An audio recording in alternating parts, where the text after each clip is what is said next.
దాసుడి తప్పులు దండంతో సరి, కానీ వ్యవస్థను విచ్ఛిన్నపరిచే వ్యక్తిగతాల మీదకి దాడులు పాల్పడే తప్పులు మాత్రం 2 అక్షరాల సారీలతో మాత్రం చెరిగిపోవు.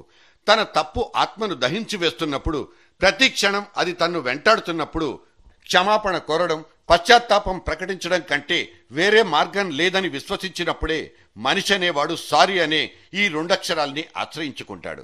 కానీ ఇవాళ క్షమాపణకున్న ఔన్నత్యం, క్షమాపణలోని చిత్తశుద్ధి 0 సైజుకు పడిపోయింది. రాజకీయాలకు, రాజ్యకాంక్షకు, క్షణికమైన అవసరాలకు లొంగిపోయి సారీ అనే పదం చచ్చుబడిపోయింది. తాజాగా వినపడ్డ ఒక ఇంగ్లీషోడి సారీని ఇక్కడ ప్రస్తావించుకునే తీరాలి. రౌలట్ చట్టాన్ని వ్యతిరేకిస్తూ జరిగిన పాతకాలపు నిరసన సభకు నరమేధంతో ముగింపు పలికిన బ్రిటిష్ తుపాకులు ఇవాళ తప్పును వదిలించుకుంటున్న చప్పుళ్లు వినిపిస్తున్నాయి.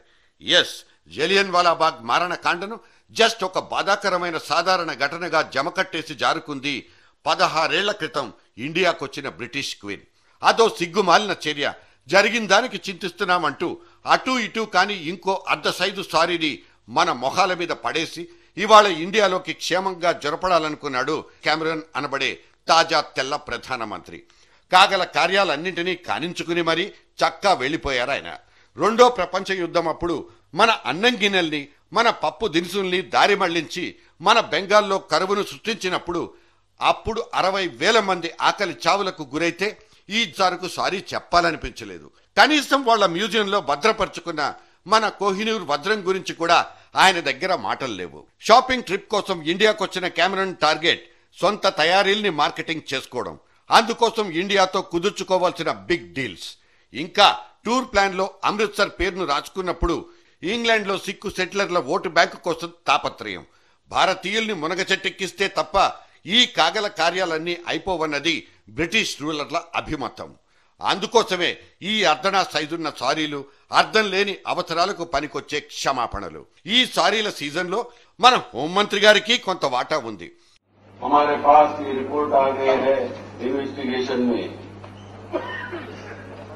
ये भारतीय जनता पार्टी हो या आरएसएस के हो, उनके जो ट्रेनिंग कैंप है वो हिंदू टेररिज्म बढ़ाने का काम देख रहे हैं.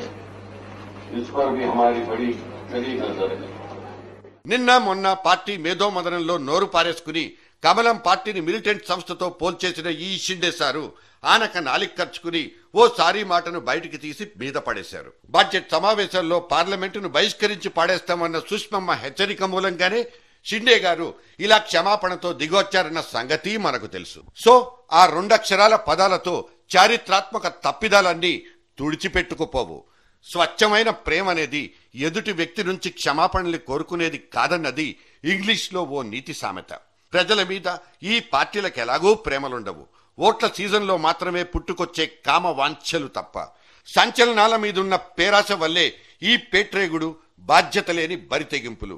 ఈ ఏలికల నాలికల్ని ఉరి తీయాల్సిందే మరి. So let's hold they tongue.